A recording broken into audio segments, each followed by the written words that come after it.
Sarah Jane stands alone in the cemetery. She missed her mother's funeral, consumed by the devastating guilt of abandoning her family to live a lie. To escape that guilt, she moves to New York. There, she navigates the world using a psychological mechanism sociologists call the looking glass self, building her entire identity around how white society perceives her, rather than who she actually is. Her fair skin allows her to pass. It is an effective survival strategy in a segregated America, but it exacts a severe toll. It demands the constant, dangerous suppression of her true heritage, forcing her to completely sever the bond with her own mother. Passing buys physical safety, but at the cost of a psychological fracture.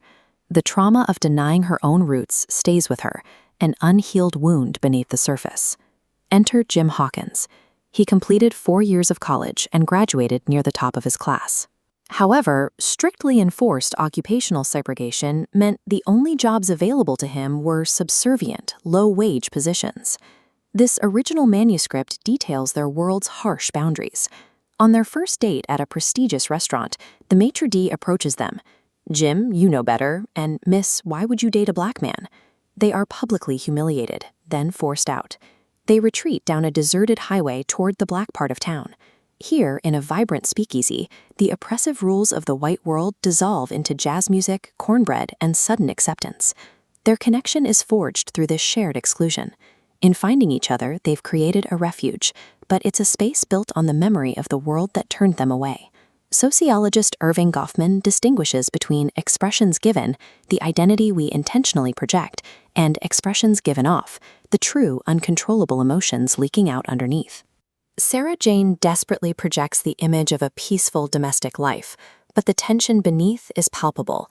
This text reveals the grim reality inside their household. Jim's trauma warps his perception. He becomes intensely jealous, and as the document notes, their relationship deteriorates to simple grunts. He slams the door, the volatility of a segregated world creeping directly into their apartment. The Book of Exodus warns that the sins of the parents are punished to the 3rd and 4th generation. It is a stark framing for how deeply buried racial agony, left unresolved by adults, begins to physically infect the atmosphere of a home. A domestic sanctuary built on the evasion of truth cannot hold. Eventually, it collapses under the crushing weight of internalized oppression. The final crack in the facade comes with the birth of their son, Jason. Reading from the text here, the baby is born with a complexion that gradually darkens to an unacceptable brown in his father's eyes. Sarah Jane's ultimate illusion is shattered. Jim looks at his infant son and feels a deep, devastating resentment. He projects his own lifetime of racial agony, of being treated as second class, directly onto the innocent child. Jim begins to aggressively blame Sarah Jane, telling her that she and her kind are the forbidden fruits which split the races in half. He turns their living room into a microcosm of the radical racial divides erupting out on the streets. Jason grows up trapped between his father's outward hatred and his mother's internalized shame.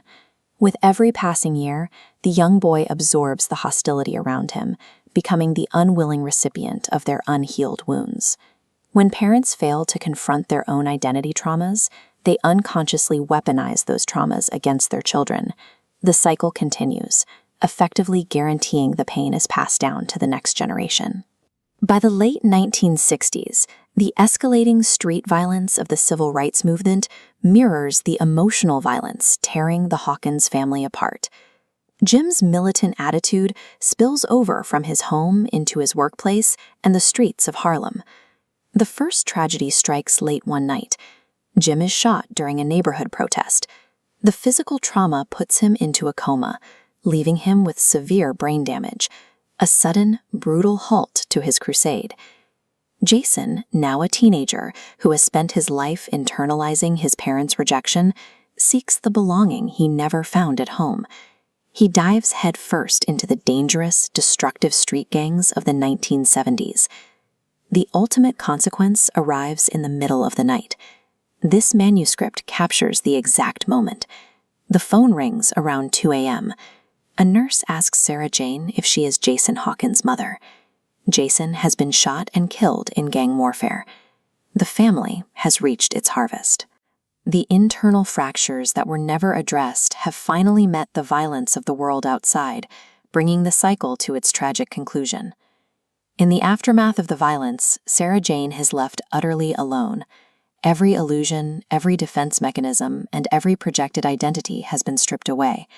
She takes an agonizing walk to her son's fresh grave. With each step, she carries the total crushing weight of her lifelong decisions and the heavy cost of passing. In the absolute silence of the graveyard, a memory she suppressed for years finally surfaces. She hears her mother's voice, the one person she tried to forget, saying, "It's okay, baby. Then you will know the truth, and the truth will set you free." She finally accepts her true identity. She relates to her mother's pain, finds forgiveness for the past, and forgives herself. Confronting the truth of who we are cannot erase the tragedies of the past. The scars remain. But facing that truth is the only way to finally stop passing the trauma down to the future.